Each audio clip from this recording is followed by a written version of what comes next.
તાણમ નમસે તાણમ નમો આયરિયાણમ નમો વસાયાણમ નમો લોએ સવસાણમ એસો પંચમુક્કારો serve પાવ પરાશિડો મંગલાણં ચ સવેસિમ પરમં હોય મંગલમ નમો હરિહંતાણમ નમો સિદ્ધાણમ નમો આયરિયાણમ નમો વસાયાણમ નમો લોએ સવસાહુણમ meso પંચમુક્કારો serve પાવ પરાશિડો મંગલાણં ચ સવેસિમ પરમં હોય મંગલમ નમો હરિહંતાણમ નમો સિદ્ધાણમ નમો આયરિયાણમ નમો વસાયાણમ નમો લોએ સવસાહુણમ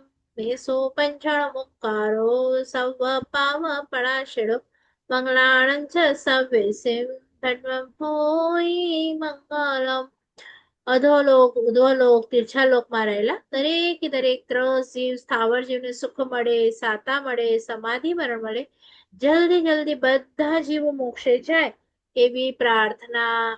ચલો બધા શાતામાં છો? થોડું નેટવર્ક નો ઇશ્યુ હતો એટલે જરા લેટ થઈ ગયું. દેવગુરુ પસાય. ચલો થોડુંક રિવિઝન લઈએ. આપણે નવકારના અર્થ કરી રહ્યા હતા. એમાં અરિહંત પ્રભુ વિશે જોઈ રહ્યા છે. પહેલી લાઈન નમો અરિહંતાણમ. તો એમના ગુણો કેટલા છે કોણ કહેશે? એમના ગુણો બરાબર 12. 8 પ્રાતિહાર્ય હોય અને બીજા 4 ના નામ કોઈ બોલશે? 8 પ્રાતિહાર્ય: અશોક વૃક્ષ, સુરપુષ્પ વૃષ્ટિ, દિવ્ય ધ્વનિ, ચામર, આસન, મહામંડલ, પછી 3 છત્ર. પછી 4 અતિશય પાછળના કોણ બોલશે? અપાયા, પગમાતિશય, જ્ઞાનાતિશય, વચનાતિશય, પૂજાતિશય. એમના જેવું કોઈ નથી પૂજાતું, એમના જેવા વચન કોઈની પાસે નથી. બરોબર? આ 12 ગુણ થયા. પછી આપણે 34 અતિશય જોતા હતા, જેમાં એમનો કલર કેવો છે? બ્લડ નો વ્હાઈટ, માંસ સફેદ, સુગંધી શ્વાસોશ્વાસ. પછી એમના જેવું રૂપ કોઈની પાસે નથી. પછી કાયમી કમળ, 9 કમળ સોનાના દેવો ધરે, 1 કરોડ દેવો એમની સેવામાં હાજર હોય, સમવસ્ત્રણ બનાવે દેવ, વગેરે વગેરે. એમના આપણે 34 અતિશય જોયા. એ જ્યાંથી પસાર થાય કાંટા ઊંધા વળી જાય, પક્ષીઓ પ્રદક્ષિણા આપે, બરાબર, વગેરે વગેરે. એમની આજુબાજુ ક્યાંય રોગ ન થાય, વરસાદ વધારે ન થાય, ઓછું ન થાય, એટલે સુખ જ સુખ હોય પ્રભુની આજુબાજુ. બધા પોતપોતાનું વેર ભૂલી જાય. હવે આપણે સ્ટાર્ટ કર્યું હતું એમના 5 કલ્યાણકો.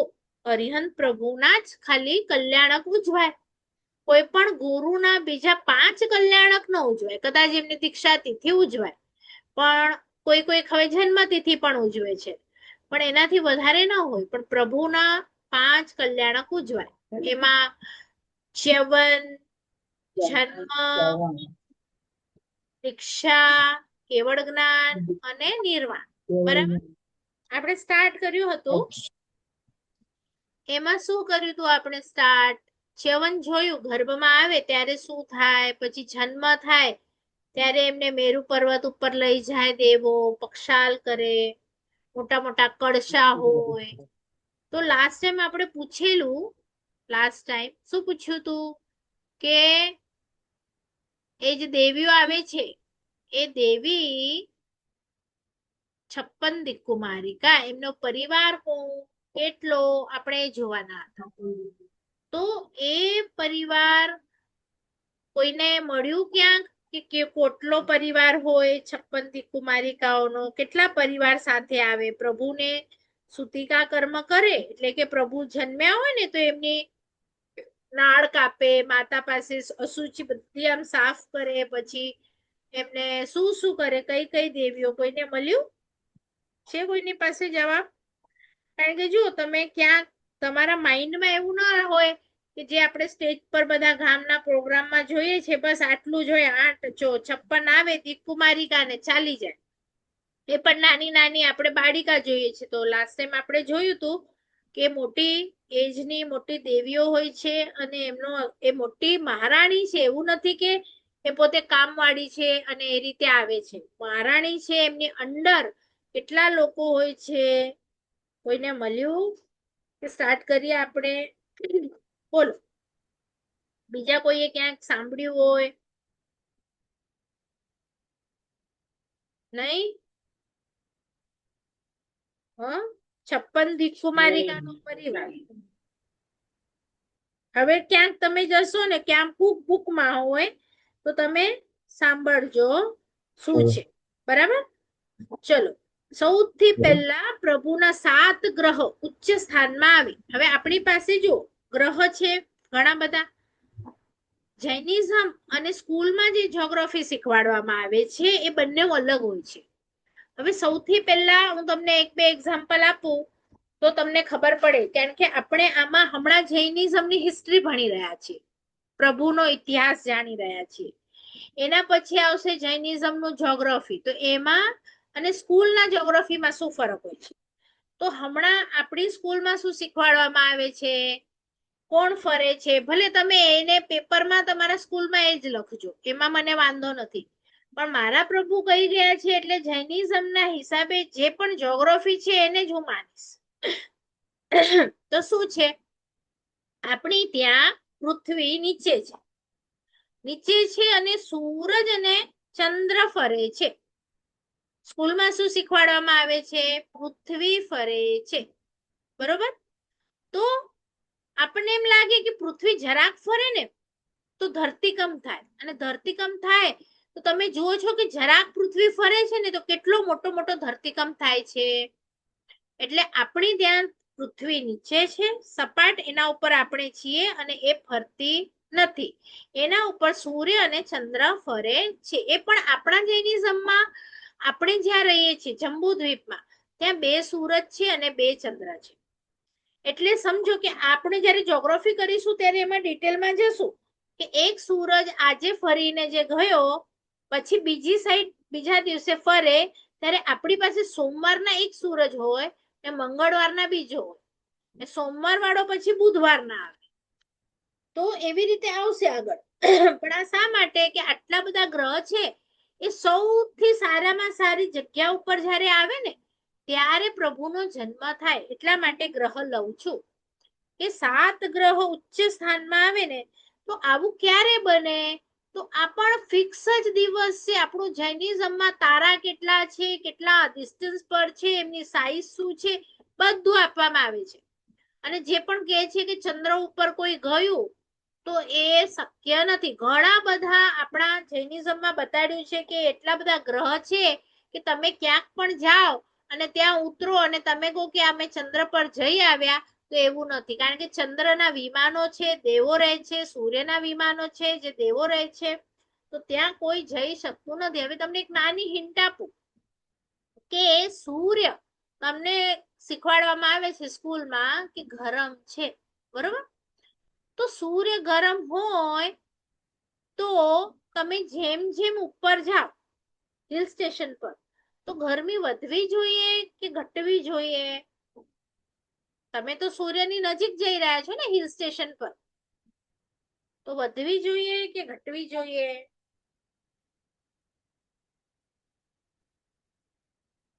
વધવી જોઈએ. હા, પણ વધે છે હિલ સ્ટેશન પર જાઓ છો તો? નહીં, ત્યાં ઠંડુ હોય છે વાતાવરણ. તો પછી તમે વિચારો, સૂર્ય ગરમ હોય તો આપણે ઉપર જઈએ તો ઠંડક કેવી રીતે મળે? એટલે સૂર્ય પણ ઠંડો જ છે ચંદ્રની જેમ.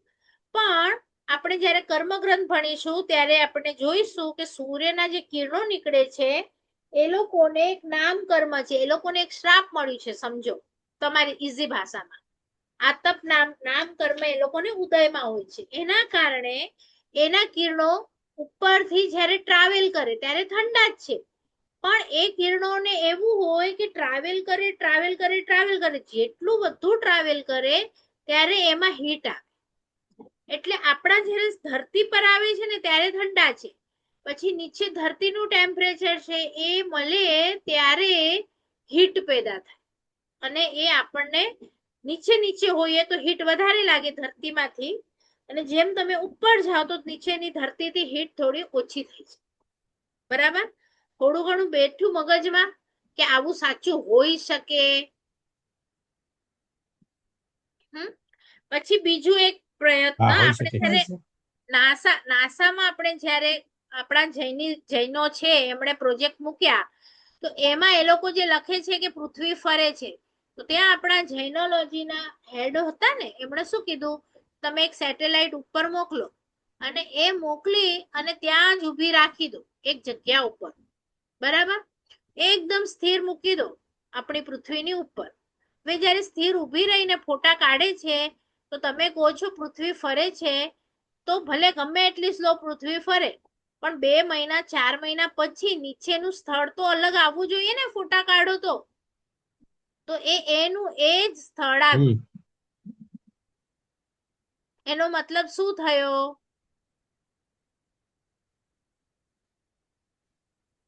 પૃથ્વી નથી ફરતી, પૃથ્વી નથી ફરતી. તો મારા એની પ્રપોઝલ આજુબાજુ બધું પણ ફરે જે છે. છે એ બરોબર જ છે. આપણે બધું પ્રૂવ કરી આપ્યું છે કે ગ્રહણ ક્યારે થાય છે, કેવી રીતે થાય છે, ભરતી ઓટ કેમ થાય છે, તિથિ કેમ વધઘટ થાય છે, બધું જૈન જ્યોગ્રાફીમાં ડિટેલ સાથે, તારા કેટલા, એમનો પરિવાર કેટલો, બધું આપેલું છે. તો આપણે આગળ ભણીશું. હમણાં આપણે કલ્યાણક કરી રહ્યા છીએ, એટલે 7 ગ્રહ ઉચ્ચ સ્થાનમાં આવે ત્યારે શું થાય, ત્યારે પ્રભુ જન્મે. અને આવું પાછું પાછું હમણાં જે 24 ભગવાનોના જે તમે તિથિઓ જોશો ને, કે સમજો મહાવીર સ્વામીની જે તિથિ છે, 5 તિથિઓ છે, એ જ 5 તિથિઓમાં હવે જો તમને છે ને આરા આવશે, તમે કલ્પસૂત્રમાં કદાચ આરા સાંભળ્યા હશે, એ આરા પણ આપણે શીખીશું આર્યન પ્રભુના એમાં જ, કે આરા કેટલા હોય. નામ સાંભળ્યા છે બધા આરા? 6 આરા, 12 આરા, અવસર્પિણી કાળ, ઉત્સર્પિણી કાળ, કારણ કે કલ્પસૂત્રમાં દર વખતે આવે છે, પણ કદાચ તમને ખબર હોય કે ન હોય. બોલો, ખ્યાલ છે બધાને? સાંભળ્યું છે આરા વિશે કઈ એવું ખ્યાલ છે. કે નથી ખબર? હા સાંભળ્યું છે. સાંભળ્યું છે, ઓકે. થોડુંક થોડુંક. આવી રીતે હમણાં કયો કાળ ચાલુ છે, ઉત્સર્પિણી કે અવસર્પિણી? સર અવસર ઉત્સર્પિણી. નથી.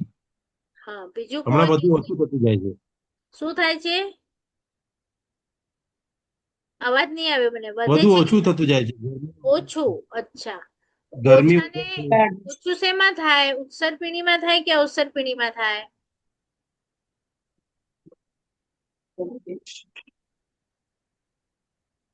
અવસર્પિણી. હા, અવસર્પિણીમાં ઓછું થાય, ઉત્સર્પિણીમાં તો બધું વધે. હા બરાબર? એટલે હા હમણાં અવસર્પિણી છે, એટલે કોઈક નવું હોય જેને ખબર ન હોય બરોબર. એને હું 1 સેકન્ડ પછી એક ફોટો બતાડીશ. જોઉં છું હમણાં જ મારી પાસે હોય ને, તો એમાં શું છે, એ ફોટોમાં તમને દેખાડવામાં આવ્યું છે કે અવસર્પિણી, સર્પિણી, સર્પ એટલે સાપ. તો એ સાપ છે ને એ ઘટતું જાય કે વધતું જાય એના ઉપર હોય. ફોટો દેખાડું છું, હશે તો.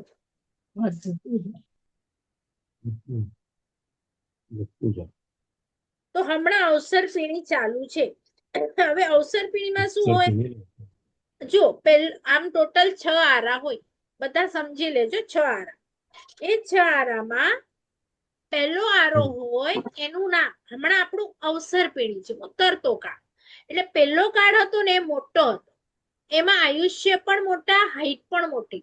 પછી બીજામાં ઓછું, ત્રીજામાં ઓછું, ચોથામાં ઓછું, પાંચમામાં ઓછું. હવે પછી છઠ્ઠો આરો આવશે, હમણાં 5મો આરો ચાલુ છે. એના પછી છઠ્ઠો આરો આવશે, એમાં આયુષ્ય અને હાઈટ બધું ઓછું થઈ જશે. બરાબર? ઓછું થઈ જશે. હમણાં આપણી હાઈટ આપણે 5 ફૂટ, 6 ફૂટ, 7 ફૂટ પકડીએ ને, તો હવેનો છઠ્ઠો આરો આવશે ને એમાં એકદમ નાના માણસો 1 ફૂટ એજ હશે બહુ તો મોટામાં મોટી 20 6 વર્ષે ગર્ભવતી લગ્ન થઈ જશે અને 20 વર્ષે બધા મરી જશે એટલે ઉતરતો કાળ બરાબર પછી પાછો ચડતો કાળ આવશે તો એ જ ચડતો કાળ છે ને પહેલો આરો એ હમણાંના છઠ્ઠો આરો છે ને એવો હશે પછી મોટું મોટું થતું જશે હમણાં બધું નાનું નાનું થાય છે આ ફોટો છે તમારી પાસે ટેકનોલોજીની આ સર્પનું મોઢું છે તો અહીંયાથી ઉતરતો આવે ને એ ઉતરતો કાળ અને અહીંયાથી ચડે પછી મોટું સર્પની બોડી થતી જાય છે હમણાં પૂંછ એકદમ પતલી છે તો પતલી પૂંછ આટલી પતલી છે પછી મોટી મોટું તો આ ઉત્સર્પિણી કાળ થાય એમ સર્પનું મોઢાની પૂંછડી ને પૂંછડાથી મોઢું એમ તો હમણાં આપણું મોઢાથી પૂંછડી જેવું છે મોટું હતું પેલા પછી નાનું થાય છે બરાબર હવે 6 આરાના આપણે નામ જોઈએ કારણ કે આ તમને છે ને કોઈ પણ કથા તમે વાંચશો ને આદિનાથ પ્રભુ હોય મહાવીર સ્વામી હોય તો બધામાં લખેલું હશે કે આ આરો ચાલતો હતો પણ તમને ખબર ન હોય તો તમે શું બોલો એટલે આરામાં 6 નામ હોય બરાબર હવે આપણે હમણાં અવસર પેઢીનો લઈએ તો એમાં જે પહેલો આરો હતો ને એનું નામ હતું સુસમ એટલે શું સુખ અને બીજો સુખ એટલે બહુ બધું સુખ પછી બીજો આરો આવે તો એક સુસમ કાઢી નાખવાનું તો નામ રહ્યું સુસમ ખાલી સુસમ એટલે કે સુખ પછી ત્રીજો આરો આવે એમાં સુસમ હવે દુસમ શબ્દ એડ થશે એટલે દુસમ એટલે દુઃખ એટલે વધારે સુખ અને ઓછું દુઃખ પણ હવે ચોથું આવશે તો એમાં હવે આગળ કયું નામ લેવાનું દુસમ લઈ લેવાનું હવે સુસમ ને આગળ નહીં રાખવાનું દુસમ વધારે દુઃખ ઓછું સુખ બરાબર દુસમ સુસમ પાંચમામાં ખાલી દુસમ લેવાનું સુખ જ અને છઠ્ઠામાં દુષમ એટલે વધારે દુઃખ બરાબર હમણાંના 6 નામ ખબર પડ્યા 6 આરાના 6 નામ બરાબર સૌથી પહેલું શું હશે સુસમ પછી આવશે ખાલી એક જ વખત બોલવાનું સુસમ પછી શું બોલવાનું સુસમ દુષમ વધારે સુખ ઓછું સુખ પછી વધારે દુઃખ ઓછું સુખ દુસમ સુસમ પછી પાંચમું ખાલી દુષમ અને છઠ્ઠામાં દુષમ વધારે દુઃખ ખ્યાલ આવ્યું બધાને હવે એના પછી ઉત્સર્પિણી હોય તો એમાં શું થાય પહેલો જ હોય ને દુષમ વાળો પછી દુષમ પછી સુષમ પછી સુષમ દુષમ એમ કરતા છેલ્લે એમાં સુષમ આટલી બધાને ખ્યાલ આવી વસ્તુ તમારી પાસે જો પહેલી બુક હોય તો એમાં પેજ નંબર 30 ઉપર છે 12 આરા ખ્યાલ આવ્યું કદાચ મીટિંગ એકાદ મિનિટમાં બંધ થશે તો આપણે ફરીથી જોઈન 10 મિનિટ રહી અને કરીશું ત્યાં સુધી આપણે જોઈ હવે આ જે અવસર પેઢીનો પહેલો આરો છે ને એમાં આપણામાં મનુષ્ય કેટલા મોટા હતા તો કે 3 ઘાવ જેટલા મોટા 3 ઘાવ એટલે કચ્છ में તો ખબર હે ખેતર में ઘાવ કિલોમીટર વાઇઝ તમને બિલીવ થાય છે કે 3 ઘાવ જેટલા મોટા મનુષ્ય હોય અને એ પણ યુગલિક જન્મે યુગલિક એટલે શું તો કે એક છોકરો અને એક છોકરી સાથે જન્મે સાથે મોટા થાય અને સાથે મરી જાય એટલે એ વખતે દુઃખ શું આવ્યું તમે સાથે જન્મો કોઈકની અને તમારી સાથે વ્યક્તિ છે અને સાથે જ તમે મરી જાઓ તો તમને કોઈ દુઃખ થાય અને એમાં પણ 10 ટાઈપના કલ્પવૃક્ષ હોય એક કલ્પવૃક્ષ ખાવાનું આપી દે, એક કલ્પવૃક્ષ કપડાં આપી દે, એક કલ્પવૃક્ષ મ્યુઝિક વગાડે, બધું આપતા જાય, તમને કામ જ નહીં કરવાનું.